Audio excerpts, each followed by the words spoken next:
All right, guys, we are back. It's been a little bit since I recorded, so I cannot wait to let this one rip. I've got a great guy that's coming on with us here in just a bit. So, inside of the Journey in a Christian Dad community, we've got something coming up called the Ascent. So, it's a program where we help guys accomplish what their bigger vision is. So, we help you design the bigger vision, and then we help you break that down into smaller goals and have a accountability group around that. Last time we ran it, we had a guy who was a mechanic, and we also had a guy that was an executive coach, and we had another guy who's an international speaker, and another guy who was a juggler, and all kinds of mix of people that were in it. One of the guys was like, "Dude, I'm so thankful you changed my life by $300,000 in a quick fashion." He had a big decision to make in his life and had been not making progress on it. We helped him figure it out, get clarity, and by the end of the 12 weeks, made a huge difference in his life. But anyway, guys, if you're looking for something big and looking to make some moves and looking to move your life to the next level, super excited to run this group. It's something we've been doing the last couple of years in January. So keys to it are authenticity, vulnerability, and then we bring out the tools and accountability for action to take you to that next level. And one of the reasons why I'm super excited to have our guest on is he's written a couple of books. One's called Rise and Go, and then also Win at Home First. And then he's also got the Win at Home First podcast. And some keys in his program are authenticity and tools for action. So totally fired up about that. Welcome to the podcast, Cory Carlson. And Cory is spelled without an E before the Y. So Cory Carlson, welcome to the Journey of a Christian Dad podcast. Dan, thank you very much for having me on today. Look forward to our conversation. I've already enjoyed the time we've talked that's not been recorded. So looking forward to what's ahead. All right. Well, fantastic. And I just love it. I get connected to great people all the time. And I think to myself, God, you're the greatest. Like over and over and over again, I get lucky and get to meet and talk with guys like you. So, man, you're here. All right, on. Well, thanks. Yeah, absolutely. Absolutely. So, you're married, kids, all the usual stuff, wrote a few books, have a great coaching program, help executives all over the United States, get to come to St. Louis even from time to time and speak here. So, how's life? Yeah, life's awesome. It's not exactly how I thought it was going to be coming out of college. I could tell you that. We both talked about how I went to college in the state of Missouri.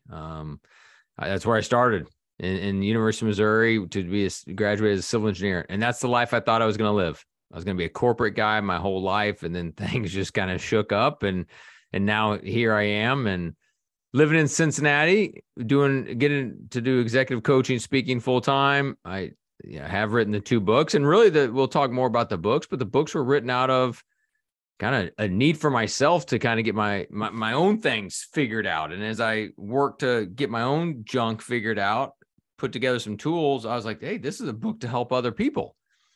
And then did the books, and which has led to speaking engagements as well as just coaching clients. So really my desire is to help leaders win at work, win at home. And it started because I lost at both places. And I don't want another leader to lose at either place. And they don't have to. There is a better way. They don't have to be complacent in their marriage. They don't have to be complacent in their work and living a life of no purpose. And I was kind of experiencing all those things I just mentioned: complacency, stress, burnout, skipping the gym, laptop on my lap, not engaged in the family, all those deals, because I didn't know that there was another way. And then I started to learn a different way. And once it helped me get better, I started, through a progress, leave corporate and then go into, what I do now, which is awesome to get to do it. We're going to jump into a couple of those big major events that you had. And so we're going to get to that real quick, but rather than jump into that first, as you're growing up, what'd you think you were going to be and how'd you transition? And civil engineer, I wasn't expecting that. I didn't know about that because you're a high level sales trainer, corporate and all that. Usually civil engineers don't go that path, but break that down for me. I'd like to understand a little bit how that all happened. Yeah, I mean, as far as growing up, other than I don't know if I really ever knew what I wanted to be. What happened in high school is I started to love development, like downtown development, skyscrapers, buildings, and really to this day, I still love development, what takes place. And I was liking all those subjects. I was good at math, and someone said, "Hey, you should be an engineer." And they make good money, I think probably was the next part that I really hung on to. And so I went down that path. I do remember, and for anyone listening and who battles with head trash or limiting beliefs, which we all do, all of us, I remember my high school counselor, and I think her heart was good. I don't think it was a mean thing she was saying. I think more as a preparation to help me, but she kind of in a nice way, like I said, her I believe her intent was good. But what I heard, I don't know exactly how she said it, what she said, but you're not smart enough to be an engineer. Like, find a different degree. Your ACT scores, all your scores, that you're not smart enough to be an engineer. Find something different. So I could still hear that. Like, there were times when I did go to University of Missouri and I did pursue my civil engineering degree. And there were times where I could hear that loop in my head of you're not smart enough to be an engineer. And sometimes I was motivating. All right. But that chip on your shoulder, like, I'll prove her wrong. Other times it may have been actually defeating. And so it just kind of depended on the day I heard it. But I think probably because of a lot of those reasons, I pushed through civil engineering. I graduated with that degree and then moved to Kansas City and started working for an engineering firm in Kansas City. Great firm, awesome company, still in contact with folks there. It just wasn't for me. I sat in a cubicle, designed airports and runways, and I was like, I do not think I was wired for this. And people I worked with loved what they did. So I knew it wasn't a work thing. It just wasn't for me, but I didn't know what to do. I got an MBA during that time. I was couldn't really figure out what I wanted. I then got exposed to technical sales. For the company, I could sell civil engineering products like bridges, storm sewer, real sexy stuff that no one thinks would be fun to sell. I was like, this is cool. So I started selling those type of products in Kansas City, had success, got promoted, moved to Denver, managed a bunch of states and people, then got promoted to Cincinnati. And there I managed a division, about $120 million and a bunch of people in the division. And it was that's kind of the next chapter when I, started to pursue coaching. But yeah, I mean, that was a big part of the journey. Is how I kind of went from engineering into sales. And then when I was VP of this $120 million division, that's kind of when I was in over my head. I leapfrogged my boss. I was managing him now. I was managing people older than me. I was skipping gym workouts, laptop on my lap, kind of all those things I had, mentioned a little bit earlier. And in that, I was like, I need help. There's got to be a better way. So I called my boss, who I loved, but we were ships in the night. And I just said, hey, Tom, I need some help. And I love when you and I get to talk, but it's not enough. And he said, get an executive coach. I've always had one. I was like, why didn't you tell me this sooner? But anyways, I interviewed some different executive coaches, just like any big company, they had their ones that the HR department had vetted, and they said, you got to interview with so these. The boss knows about it. The company's got all these resources around. You don't know anything about it. Yeah. Yes. And that's that itself is a story that's already out. I mean, that's everywhere. Like where, HR departments are aware of these executive coaches, and they don't necessarily push them down people's throat, but people just don't raise their hand for it. They I think what I've learned in this whole executive coach process is some people think it's a sign of weakness. Mm-hmm. Like, if I need a coach, I need help. And man, what I've found is, I have a few clients I coach that need some help, but I have a lot of clients, they don't need help. They just want to keep going. They want to keep going to the next level. You look at the LeBron James. I mean, you look at they got numerous coaches. That's why they're the best. They have health coaches, mindset coaches, obviously basketball coaches. And you start to see people in the business world that have just coaches, and it's like their secret weapon. And I didn't really realize all that. And anyways, once I got one, I've had one since. It's been a decade. I've had the same coach the whole time. I also still go hire other coaches, participate in other programs because I want to learn. I want to get better. And so, yeah, I've had different coaches. I can keep going about all this. It gets me excited and passionate. Yeah, absolutely. So what I heard there for the audience, let me dwell on it for just a bit. Going through corporate promotion, or different version for any guy that's listening, work, bills, money, got to keep the roof over our heads, got to pay the bills, got to provide food, got to provide. We're all hardwired for that. And with that, we can stay super focused on those things. And it sounds like going through the corporate track that you did, even though the resources were all around you, your boss is very aware and almost chuckled. It sounded like, Mm-hmm. why don't you already have this? Mm-hmm. Because the guys around you or HR, somebody hadn't shared that with you. And secondly, even if you heard it the first time, hey, I'm afraid of going that direction because then I'll have to admit weakness. I'm strong, I'm powerful, I'm tough. I can do this all on my own. And again, Christian podcast. Hey, God, don't worry about it. I'm good. Yeah. Like, stay away for a little bit. Sometimes it's the goofiest thing in the world where when, we're going through life and we don't allow people or God to help us. Yesterday, I was doing some John Maxwell training, and one of the questions was, how do you keep a positive attitude? And I was like, it's at the end of the day, I know the score. We're all playing a game. We're all running a race, but I already know the score. I already know the final score. So as things happen in life, I know who my teammates are. I know who can lift me up. I know I can reach out to God. And that's the second key is I'm so much faster at recognizing what's going on. Yeah. And what my tools and resources are so I can right the ship and, keep going forward. But again, at the end of the day, I know I'm going to heaven and I'm going to help a bunch of people get there as well. That's the scoreboard at the end of the game. So when you lift your head up and get out of your situation, you can look towards the long term.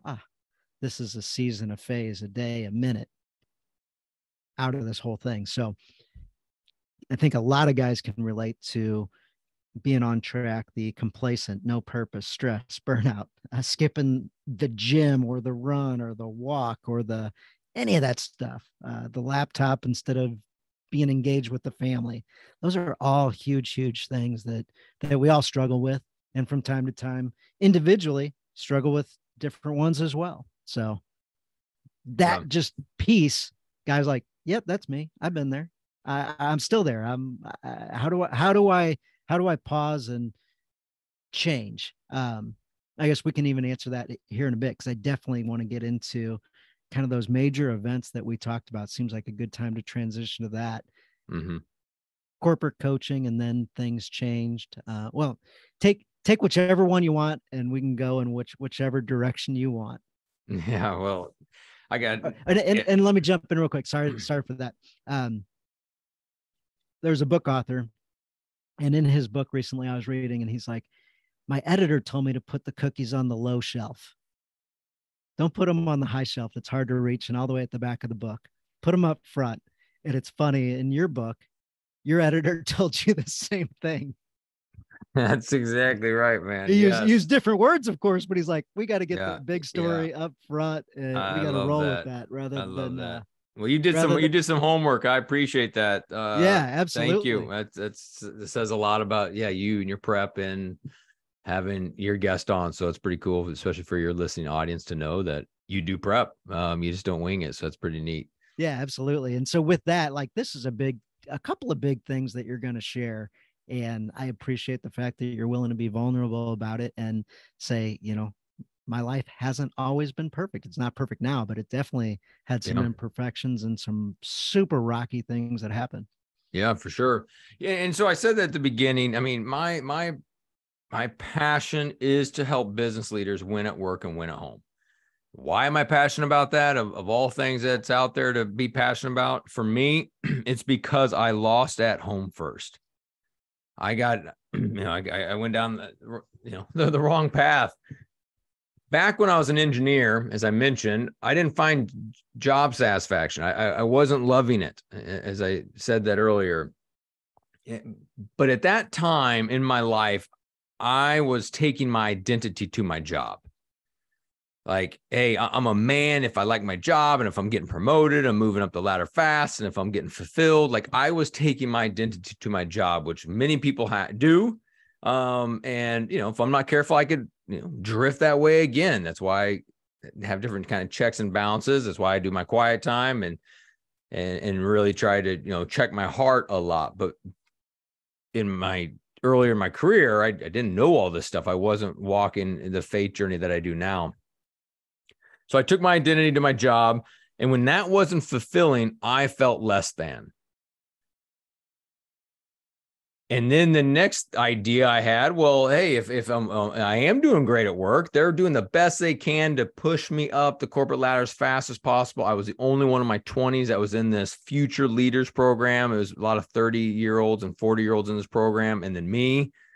And a lot of it because they were just like, man, this guy is kind of like a bucking bronco, and we want to try to just help him as much as possible. And they were doing awesome, but it wasn't enough. And so when I took my identity in my work, it wasn't fulfilling. I then took my identity, if I'm a man, am I doing all the right things to my wife? Well, that's unfair to another human to try to fulfill the identity of another human, because she has her bad days, and that's not her job to make me find my identity. Well, when that didn't work, I decided, hey, I'll take my identity to another woman to see if that will solve all my problems. And for the listener, that's a bad one. Don't do that one. That doesn't work. But in that season of my life, I didn't completely understand that we can't take our identity to temporary things. It'll never solve it. There's never enough. The corner office, the job title. Once I make 100,000, once I make 1 million, once I make whatever it is, whenever we got these temporary things that are supposed to fill our worth, our value, our identity of who we are, it's always fleeting. It's never satisfying. And I didn't totally understand all that. And so anyways, I in fact have an affair. Then I get promoted, moved to Denver, Colorado. And it's just this, God starts to soften my heart and kind of, woo me and bring me closer to him. My wife says, hey, we need to really start going to church. And I was like, I don't, kind of, she knew I was a Christian guy growing up and, came from a great Christian family, but I was a little slow to want to go to church because I had a skeleton in my closet that I didn't want to be a hypocrite. Didn't want to be sitting in there and like, oh gosh, I know the truth. I feel like an imposter. Right. That old imposter syndrome that many of us deal with. Well, I said yes. We started going to this church in Denver, and just, as God always does, he started surrounding me with people that were softening. He was, using them to help soften my heart. And they were just great guys that talked about real life things. And I'd never really been around Christians that talked about real life things. It seemed like anybody I was around, life was perfect. My marriage is amazing. And, money's great. And I love my job. And, all this. And it's like, man, so I didn't get to really experience what that realness felt like. So in Denver, I'm having coffees and beers and meeting up with these, these guys at different times. And they're just talking about challenges of life. Like, their marriage is stuff, but they're working on it. They're seeing marriage counseling. They're praying about it. They're working on it, or some money issues, and just whatever, porn, and trying to overcome a porn addiction, or like whatever the things was. It's like, oh my gosh, these guys are admitting their faults, they're being vulnerable, but yet they're not settling. They know there's a better way, and they're talking about Jesus, and they're talking about pursuing him more and more. It's like, wow, this is cool. So God was using that to soften my heart. And then in one particular evening in Denver, I am at a leadership class. The pastor's talking. He's at the front of the room, and he's talking about character. And the whole leadership class was for volunteers that they want to kind of get, obviously, more of us involved to do some bigger things in the community. And so it's pretty much a room of some different business leaders. And it's about character. Hey, we got to, make sure our character's good, because I don't want any volunteers screwing up. And it, impacts the church was kind of, maybe the through line of it. But all in all, is about growing in our character. While I'm sitting in that room, kind of out of nowhere, And, may sound completely odd to a listener, but out of nowhere, kind of this audible voice, just to me, no one else obviously could hear, but it's something that is in my brain out of left field. I mean, it was, you need to come clean of your affair. I was like, what? Like, who was that? Like, what is that? And then I could hear it again. Like, you need to come clean of your affair. And I'm like, no, I don't. That's a stupid idea. we just, we moved to Denver, been promoted, making the most money I've ever made. Wife, kids. I mean, we're all doing good. Like, no, not doing that. And so this back and forth kept going on. And to be honest, I don't know what I look like in the room. I mean, I may have looked like, normal, but I may have looked like, wow, what is going on with that guy over there in that chair? I mean, he's just, having this argument with, space. But anyways, that kind of kept going on. Then all of a sudden I heard this other phrase, you need to hand over your story for a greater story. That's a story. That's a line I've never heard before. It was uncommon. Now that I've heard it, I kind of hear things like that in other books I read. But hand over your story for a greater story. I was like, oh my goodness. And as I started to kind of continue this wrestling match with God, my heart did in fact start to soften, to be like, okay, maybe I will do this and face the consequences. Maybe I need to hand over my story of brokenness for the greater story. And that greater story is, one, to grow closer to Jesus in my walk, but also to share with others, to help other broken men and women, not only just from, having an affair, but just other things. So it started to happen. On the drive home, I'm still doing some negotiation with God. Like, hey, how about this? I don't come clean, I'll volunteer more. I won't come clean, I'll tithe more. Like, I'm from here on out, I'm gonna be a good man.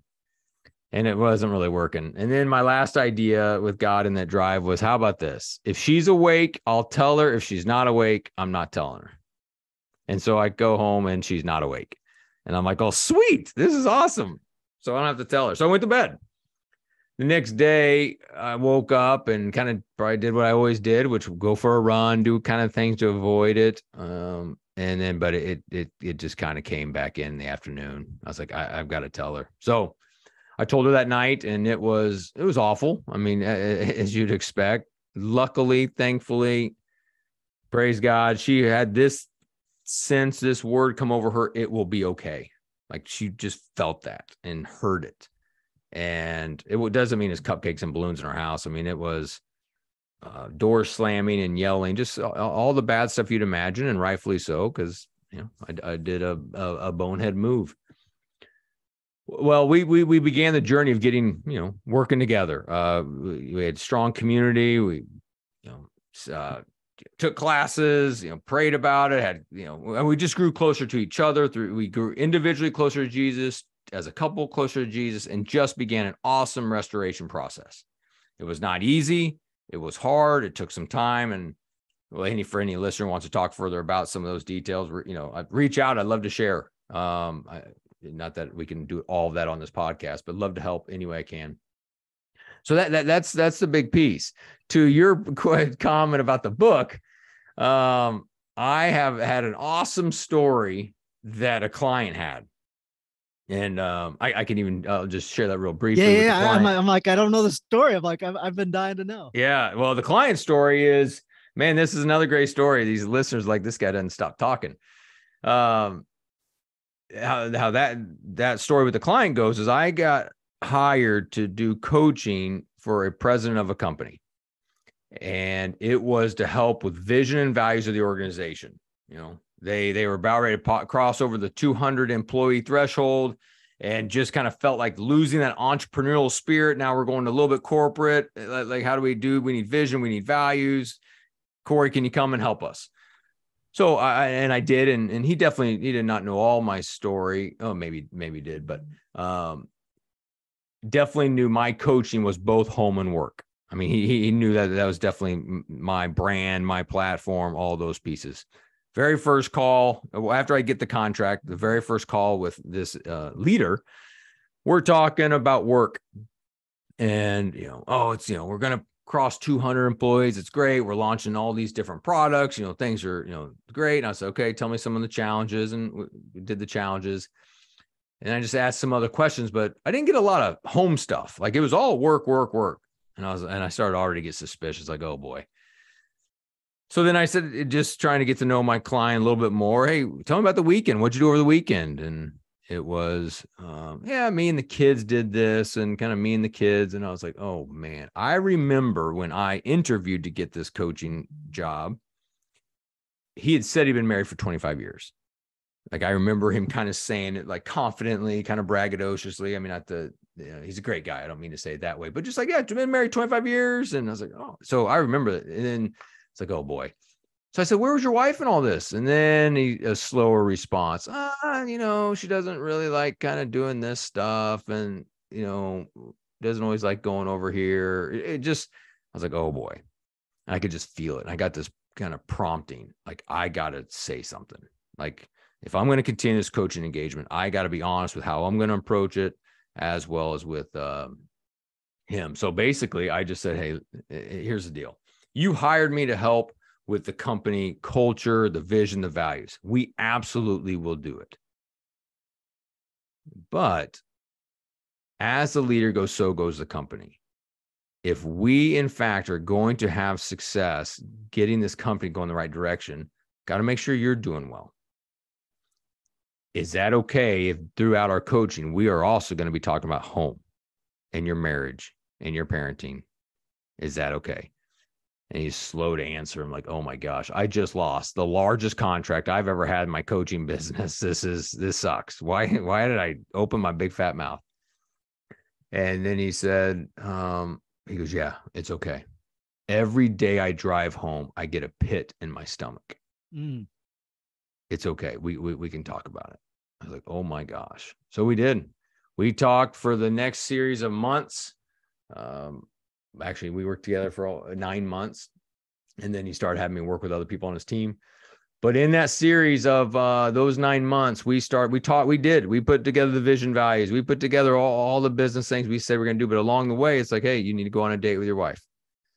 You need to have a big family. You need to have a family dinner, everyone around the table. I mean, are you doing your quiet time? Are you doing reflection? Are you spending time in the Word? Like all these different things to help him get better. And it's an awesome story, Dan. And the fact he did get better, they did start dating again, and it restored, there was marriage restoration that took place. It was awesome. Awesome. So I started my story, my book story, which is Went Home First, the first book I wrote, with that story. And then a couple of chapters later, I was like, yeah, we all make mistakes. Like like me, I had an affair, comma. You may have had some mistakes, comma. And my writing coach read the intro, read my part where I said I had an affair, comma. He said, no, awful. You got to flip it. No one's going to read the book if your mention of your vulnerability is like a couple words, comma. You got to tell the story. I was like, really? And so what I did is I typed up the intro to the book. I went and shared it with my wife, said, babe, are you cool with this being the intro to the book? Like, I mean, we had been telling other people about it. We'd definitely been sharing it with others, but this was like to go public. Like, this is the intro of the book. I'd start talking about it on a podcast. I would start speaking about it just more publicly. Are you ready, babe? And she was like, yep. So we went for it, and that became the intro of the book. The intro of the book is me telling that story of when I was in Denver, came clean on my affair. And it's a crazy cool story. So that's how I lost at home. And that's why I don't want another leader to lose at home, whether it's through an affair or just a complacent marriage, or you're cruddy parenting, or you're just living life without purpose. We can totally recalibrate and, redirect. I was talking with a guy earlier today. You were saying you'd reach certain milestones, certain goals that you were going for, and still felt empty and purposeless, and it didn't fulfill you. And there was a guy we had on, he wrote the book Seal of God. He was a Navy SEAL. His name was Chad Williams. Yeah, Chad. Yeah. I reference him in the book. No way. That story, and Went Home First. Yeah, absolutely. He endorsed Went Home First, and then I had him because his story is awesome. Unbelievable guy, and his story is awesome. And I was floored when he said, big, huge story, but the culmination of it was he's a Navy SEAL. the family comes out, the ceremony, he's, gets everything, like everything he wanted for his whole entire life, he got all on one day. And then the next thing he says after a slight pause is, and then the very next day, I've never been so depressed in all of my life. I reached the mountaintop. Yep. What else was there? There was nothing in my life that was ever going to compare. There wasn't any reason to live anymore. Like, oh no. Yeah. How do you go from there to where he is now? And, obviously he got some hope and figured that part out. He goes, but I'll never forget that lesson. And I share that same lesson with guys all the time. We think we all can do things. We all can picture being a really cool Navy SEAL or whatever our version of that is, and then go, huh. So when I hit the $1 million or the $100,000 or the whatever, are you telling me that isn't going to fulfill me? Guys, both of it, Cory and I are both saying, no, that will not. I know. I tried. It doesn't work. And I like the way that you said you can't take your identity from temporary things, from things that aren't permanent. And absolutely, we can set targets and goals, and we can enjoy the journey. Matt Holliday, the baseball player, was on the other day, and he said, if I have something I could change about my baseball career, it was that I should have enjoyed the journey a little bit more. I shouldn't have won the World Series and then got right back after it a couple of days later, hardcore training and focused on the next season. I should have kind of enjoyed the fact we won the World Series, but I didn't really do that. I kept going. I mean, yeah, guilty as well. I mean, for sure. I think before we hit record, just had a amazing week last week. It was unbelievable. Got to speak in Arkansas, Missouri, and Washington D.C. It was so cool. I came back and my Monday was filled with work. And it's like, man, I didn't do a great job celebrating, resting. I'm just sitting in the moment. And I think not that we all can relate to a World Series, nor can we all relate to getting our Navy SEAL, badge. But I think we can all relate to busting our tail, having success for the week or the quarter, and then going right back to the next quarter. Yeah. That's what I love about that book Simon Sinek did, The Infinite Game. As he talks about baseball, football, there are finite games. There's a beginning, there's an end. There's a first game of the season, there's a last game of the season. But business is not finite. It's infinite. Like once a year is over, you go right in the next year. I mean, it builds on top of each other. And that's how our life is. And we think that, man, once we get here, we've kind of arrived. It's over. It's like, no, it just kind of keeps building. So slow down, celebrate, have fun. Cause it's not like, we get this medal and then it's all over. No, it just kind of keeps building. Yeah. You mentioned checks and balances, heart checking, quiet time, leaning into your faith. So that's a way to pause, reflect, appreciate. I talk all the time to guys about recording your wins. So as you go through a day or a week, it's like, take a second, look back. And I was feeling some pressure lately on goals that I was going after. And when I looked at my checklist at the end of the week, I'm like, I'm actually doing all of I get 100%. I'm feeling like I'm behind, but at the same time, every single thing that I was supposed to do was accomplished. Mm-hmm. And I'm like, why do I feel like I'm behind when I'm actually exactly on track? Yeah, there's a lot of parts in my new book. It's called Rise and Go, and it's it's the idea that all leaders get knocked down. It's just the great leaders get back up quicker. What could it look like in your life if the next time you got knocked down, you got back up quicker? And so then I share a story how I got knocked down in March of 2020, as many listeners probably did in March 2020, but I specifically, because that's when I went all into coaching and speaking. And then all of a sudden on March 13th, which was a Friday, which I'm not a superstitious guy, but I think it's odd, Friday the 13th is when all the travel mandates kicked in and it all just became kind of that stay-at-home world. Well, I lost 35% of my income right then. And I was like, what in the world just happened? So I got knocked down. And over the series of a few weeks and months, I got pointed a different scripture. I had cool, guests on the podcast that had stories of resilience.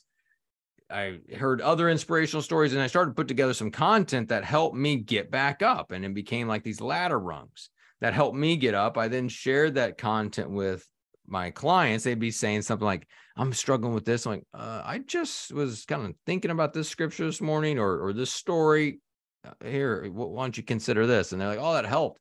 So it got battle tested. The content did. So I was like, hey, I'm going to put together a book. And so it's 20 total chapters. The first 10 are to get up with courage, and the next 10 are to move forward with confidence. But inside one of those, Dan, is this whole idea of gratitude, because that was a gap in my mindset. I mean, gratitude is a weapon, and I wasn't using it. Instead, what I was doing is I was focusing on my to-do list, the things not checked off, and just constantly thinking of that, right? It's looking at that peak of the mountain. Like, I'm not there yet. I'm not there yet. And, you know, I suck. I'm not good enough. I'm a bad husband. I'm a bad father. I'm a bad leader. I'm a bad entrepreneur. I haven't done all these things on the list. But the change for me had to be, I had to start looking at what I had been getting done. Like to your point, like, look at the week, look at the wins you've had. Yes. Every night when I go to bed now, because of something that happened in 2020, it's another long story. I don't need to share it all. I'd be more happy to, but I started writing down 3 wins at the end of the day every night. I got this thick notebook by my bed, and every night I write down my 3 wins. And it's totally changed my posture of the mindset, as opposed to, you know, not good enough and, you know, it's still too much to do. Now it's like, hey, man, I'm making progress and I'm grateful for the day. Yes. Yeah, absolutely. So yeah, just tracking that weekly. I review the week. And because I reviewed the week, that stress that I had or was feeling for whatever reason totally went away. Mm-hmm. And you know what? If I'd have hit 50%, I'd have looked at it and go, that's why I'm feeling that way, because of this and this. Yeah. You know? But yeah, reviewing what you're doing and where you're going, your vision, you know, what you're trying to accomplish, you know, praying like, hey, God, I'm feeling some stress. Help me out here. What am I missing? Oh, Yeah, you should absolutely. look at your plan. Yeah, look at your plan. Look at, I didn't do that this morning. Mm-hmm. You know, whatever. But like, the help is there and everything. So, hey, I got a real life scenario. There's a guy real time says, hey, my job is going well for the first time in almost a decade. I've put so much focus on my job, but my home life has been affected. We've just been talking about that. Right. I'm not taking care of myself either, like I usually do. He's a baseball guy, baseball coach, has a kid that's into baseball, good player. I've been getting into it with my 15-year-old son and yelling at him. I feel I'm really putting a wall between us and also my wife.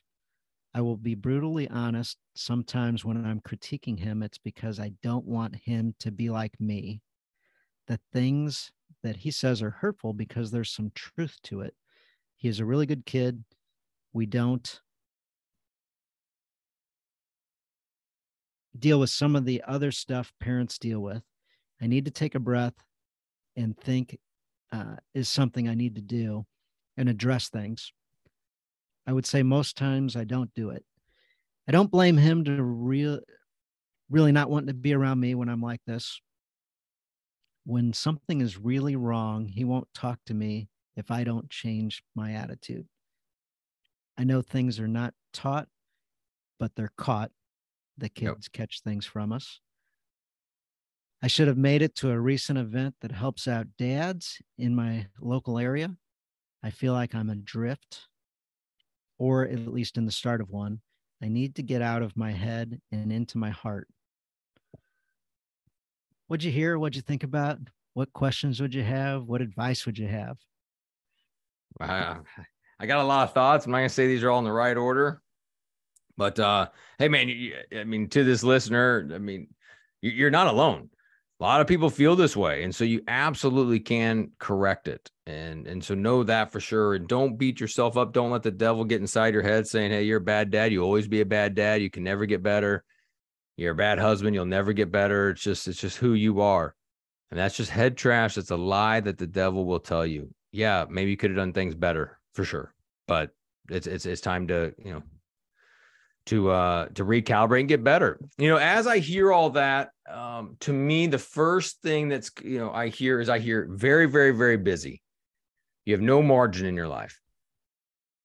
And slow down. I think all the listeners, one thing we've all screwed up here coming out of 2020, 2021 was, we were saying yes to everything. We're just, were we deprived for the last 2 years of all the things we couldn't do? And now it's like, yes, I'm going to go to that coffee. Yes, I'm going to go have that beer. Yes, I'm going to that barbecue. Yes, family, let's go over here. Yes, yes, yes. And we're taking on more work assignments. Like, we have just inundated ourselves with yeses. I had a mentor that said the quantity of our no's will drive the quality of our yeses. Once again, the quantity of our no's will drive the quality of our yeses. We got to say no more as leaders. We've got to figure out because if everything's important, nothing is important. So we got to focus on what's most important for this listener. In fact, it's got to be some self-care. He's got no margin. So I would recommend, like, slow down.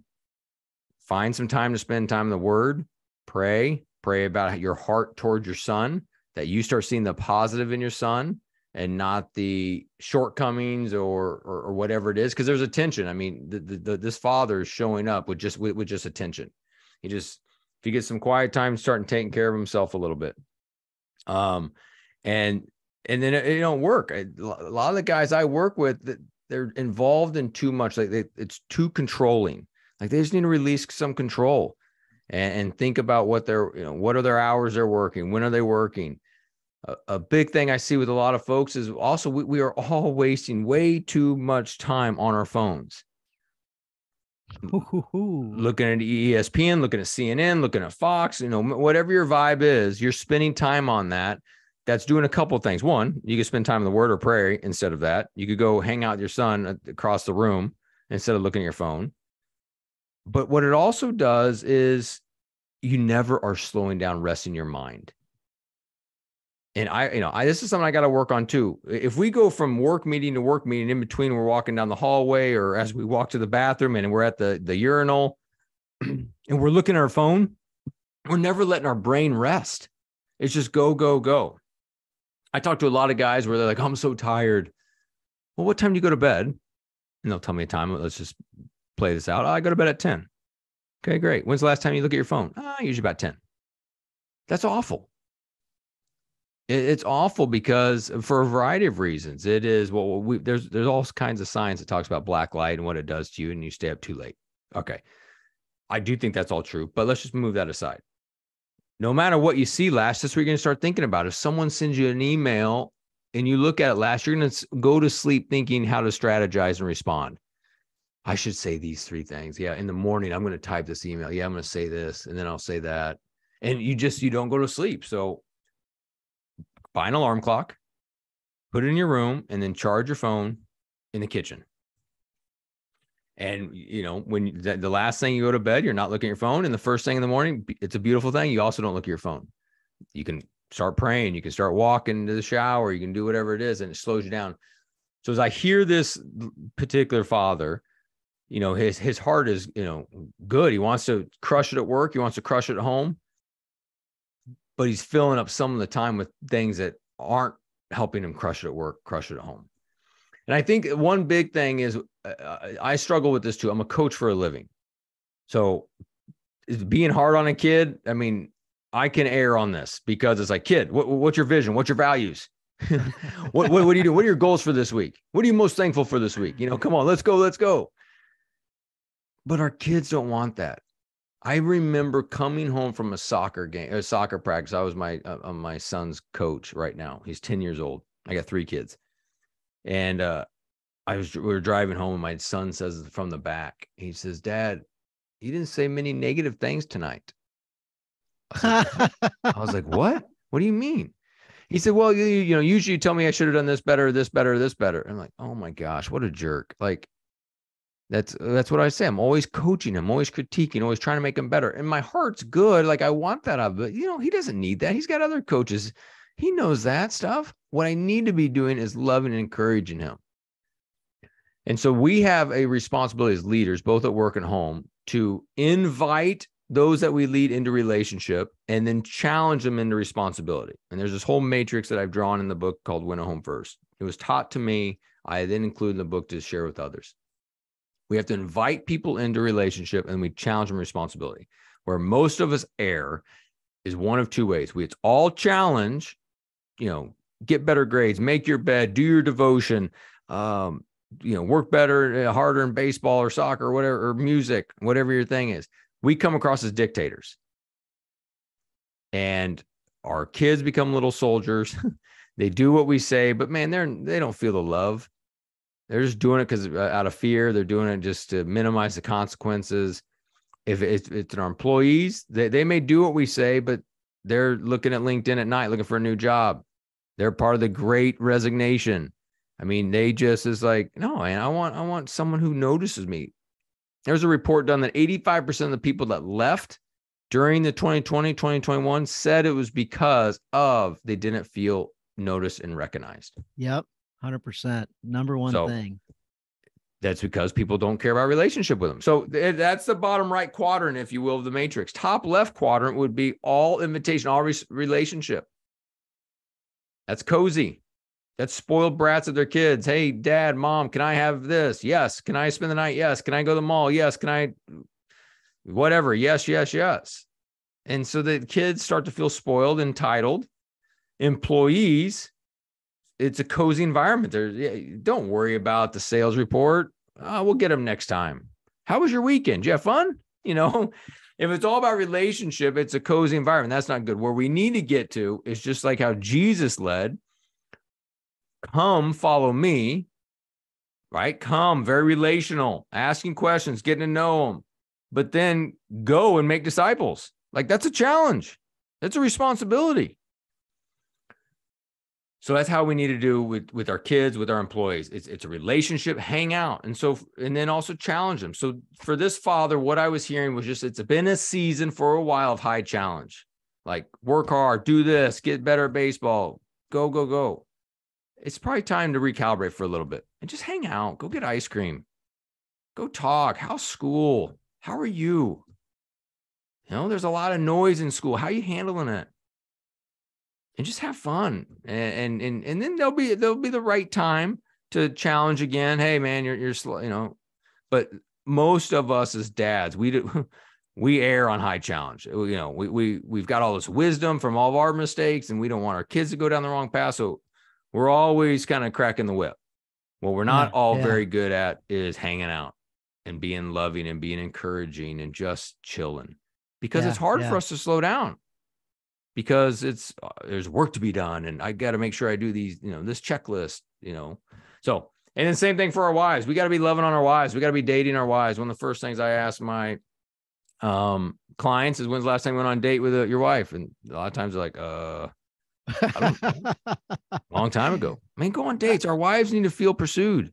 100%. So it's funny, when I left the house today, I left pretty early and my wife was still in bed, and it's fall break for my kids, so they're allowed to chill out. And when I left, I gave my wife a kiss on the cheek like I always do, and I said, hey, by the way, tonight we're going out somewhere and we're going to let the kids do what the kids do, whether they're home or we send them somewhere or whatever, but we're going out tonight. And she's like, oh, the thing and the thing. I said, no, we're going out tonight. She goes, oh, all right. Like, she had to pause for a second. Granted, she was half asleep, but pause for a second. Like, wait, what did you just say? That's awesome. Way to go. Yeah. So I'm, anyway, super excited about Friday night. This is Friday, fellas. So it's Friday. Well, on LinkedIn, we won't talk about on LinkedIn. I talk about, or on my website, I've done an article, 4 dates that all married couples need to go on. So dude, I'm going to read that one. I'm going to read that one. That'll be good. Yep. Yeah. It's funny. You were talking about kind of the after action review after the sporting event and the ride home. Mike Matheny talks about that being like the worst time of a kid's week is the criticism they get from the parent, usually the dad, about the things they could have done better immediately after the event. And instead, like what you said, love and appreciate and enjoy. And maybe it's not even talking about the game, but the car ride home from wherever you are, sporting event or dropping the kids off at the mall and picking them up or whatever kids do these days. Mine aren't at that phase. So I don't know what happens at 12, 13 and 16. My oldest is 10, but that car ride home oftentimes is where you get to be immersed in their story, especially if there's another kid in the car, where they just start talking and forget that you're there, and interject or don't interject. But that's a pretty cool thing. I think the biggest thing for all of us to be reminded of is our kids are beat up all day long. Those that are old enough to look at social media, their mind plays, comparison tricks on them just like ours does. I mean, they're looking, they're seeing what their other kids' outfits look like, or the new shoes they have, or the family vacation they went on, or that family's got a pool, we don't have a pool, or they're doing all the same junk that our brains do at young ages. They're doing the comparison, that they're feeling they're not enough as well. Yes. And if they can just know every day they have a safe place that's full of love, full of encouragement, that's equipping and armoring them to go back out into that world that is hard and rough, then it's a safe place. But if they come home and they know, oh, crud, I'm going to get chewed out for this or that, man, that's no good for them. So yes, we still have to discipline. Scripture tells us we need to discipline, but we also need to love and we need to encourage. So Father Mike Schmitz, I got to see him speak recently. He's got the #1 podcast in the entire world for the guys that aren't familiar with who he is. And he told the story when Jesus and the apostles went fishing and they threw out into the deep and ended up coming back, not breaking any of the net. And they had the biggest catch they ever had, almost sank the boat. Like unbelievable. Like what the heck happened? And, but some insight to that story is he was speaking to a crowd, and the crowd started to crowd him all the way up to the edge of the water. And he's getting like too tight. And it's like, I got to create some space. And he says to the guy, hey, can you bring the boat over? Could you get me in the boat? We're like busy with the nets and like we got all kinds of fish. Well, no, they didn't have any fish at that time. This was when they went fishing and they couldn't catch anything. They're frustrated and angry and tired and hungry because they don't have anything to eat. And said, can you bring the boat over? I just want to get in the boat. Fine, we'll bring the boat. So he gets in the boat, continues talking to the crowd, and they're still pressing on him. And he's like, hey, next thing, could you scoot out a little bit? Like, I need to get away from the crowd. And then he finishes talking and everything, hanging out with them for a while. And then he says, hey, can we go back out and fish a little bit? No way. We have been out all night. We're tired. We failed. There are no fish out there. Well, can we go a little farther than you guys fished? Can we go to a little bit different spot? And where'd you guys cast? To the right or the left? We're on the right side. Cool. Throw it out to the left. But the part of that story that he brought some insight to me was he didn't say, hey, can we go out fishing right now? Can we go back? Instead, he said, hey, can I get in your boat? Can I hang out for a while? Can I be with you guys? And then he said, hey, the next thing, can we just do a small thing and just separate from the shore by a little bit? Yeah, we could make a small step like that. And then after he's there for a while, they had a little argument about it, but he got him to do the big thing next. So it was meeting people where they are, being with them, spending time with them. And then, wherever things go, if you think that now's the right time to bring up some coaching stuff, if now's the right time to ask a big question, great. If your wife happens to be sleeping after you've been praying about it, yeah, exactly. Please, God, let her be asleep when I get home. So we got this deal going. All right. Well, I'll let her be asleep, but we're going to talk about this tomorrow. You might not know it. You might be run, but you can't hide. But we're coming back for you. We're coming back for you. So phenomenal stuff. So we always like to finish off the podcast with kind of anything else you want to add. And then a challenge for the guys, and something I forgot to do at the very beginning. I always thank guys that send me notes or post reviews on Apple Podcast. A guy named Aaron Cummings invited quite a few guys this week into the group, and I sent him just private notes. And man, thanks a lot. That was really, really cool. And he's like, you're welcome. It's a great resource. Thrilled to get guys into the group. Keep going. So Aaron, thanks so much for the encouragement. I appreciate it a ton. And Cory, have you got something that you want to share with the guys? Something maybe we didn't cover yet so far? And then after that, if you could throw a challenge out to them, something that they can accomplish, something they can do from week to week. Yeah. We had a long, good great conversation, or at least I enjoyed it. But I also said a lot, and there's a lot that's probably weighing heavy on different people. And my encouragement is just grab one thing. It's if you're gonna, there's this phrase that I love of, it's information plus implementation leads to transformation. So there's a whole lot of information that's shared on this podcast, as well as every other podcast and book. I've written 2 books, and I got books on my bookshelf. Like, there's tons of information. But if we truly want to be transformed to become better father, husbands, leaders, we got to start implementing some things. We got to do some things differently. There's a quote that I love, that an inch of action is further than a mile of intention. Yes. And so just anything you heard, you got a prompting to go on a date with your spouse, to be kinder to your kid, to do reflective exercises. Just grab one thing and start crushing it, and then add a second one. But I know a lot of people get off this podcast, they'll say, I'm going to do all these things, and then they kind of don't do anything. Then they just go back to ground zero. And so just grab one thing. And so that would be one thing to say. I guess it's kind of in the challenge as well. And I think from a challenge standpoint, I would challenge everyone to slow down, to make sure they're getting at least, call it 15 minutes in the Word, in prayer, journaling. Slow down. I mean, we've all heard the saying, but we're much better human doings than we are human beings.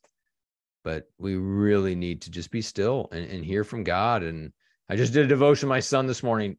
I say that I don't do devotions every day. Trust me, my family rolls their eyes at me all the time, just like they probably do in everyone else's houses. It's annoying. But today we did one, and today the talk was how wisdom is more powerful than knowledge. And wisdom is, you only kind of acquire wisdom through time with God and just learning from Scripture, from your own life lessons, and that's wisdom. Knowledge is who's winning the home run chase, who is are you the smartest guy in the boardroom? Like, that's all knowledge. I mean, and nowadays knowledge continues to decline because we can Google anything. We don't need to have that knowledge like we used to, maybe, but it's wisdom. And so, anyways, 15 minutes. Spend time in the Word. If you're already doing 15 minutes, awesome. I love it. I love it. Add more time. I was gonna settle on that if we didn't come up with something. I was gonna suggest a specific thing. And at church just this last week, and it's often that our pastor says this, but he says, come on up to church, spend an hour once a week. He says, I realize an hour is like an unbelievable amount of time for some people, and like that's too big of a challenge. He's like, so come up for 15 minutes and just pray, set your phone down, do whatever you want to do, but take that 15 minutes. And then he adds to that, and he says, if you give 15 minutes to God, he'll give you that time back with interest. He'll give you lots more time back. And then he says, and then my personal guarantee, whatever you contributed to the church this week, if you don't get the time back from God, I'll refund you your donation for the week. And then he gives a little jab. He says, and most of you don't donate anything, so I'm not risking all that much with quite a few of you. That's awesome. That's good. But yeah, look to give, look to be generous, but look to give God God some time, create some margin in your life. And I think that's a huge thing right now, based on what we've just been through with COVID and all the different things and all the yeses that we're saying yes to. That's a perfect challenge. I love that. I don't believe we've had that one yet in the couple of years we've been doing podcasts. So I love it, man. Cool. This was fantastic. Love spending time with you. I look forward to spending more time with you. And likewise. Yeah, absolutely. And I'm going to go check out those 4 date nights. Yeah, there you go. Yeah. And thank you so much, Dan, for having me on. I'm very, very grateful. Share how guys can connect with you, and then I'll put it in the show notes also. Yeah. 2 best ways. My website is CoryMCarlson.com. So Cory, Cory, M as in Michael, Carlson. And then a lot of stuff there. The books, the podcast, the blog. I do a weekly email to business leaders. And then the second is LinkedIn. I'm active on LinkedIn, daily post. And so love to get connected and just see, be a free resource to all of your listeners. Fantastic. Well, I appreciate your time so much. And guys, do check out Cory's stuff, and whatever you got, feel free and throw it in the group and Journey of a Christian Dad Facebook group. And look forward to catching you guys next time on the podcast.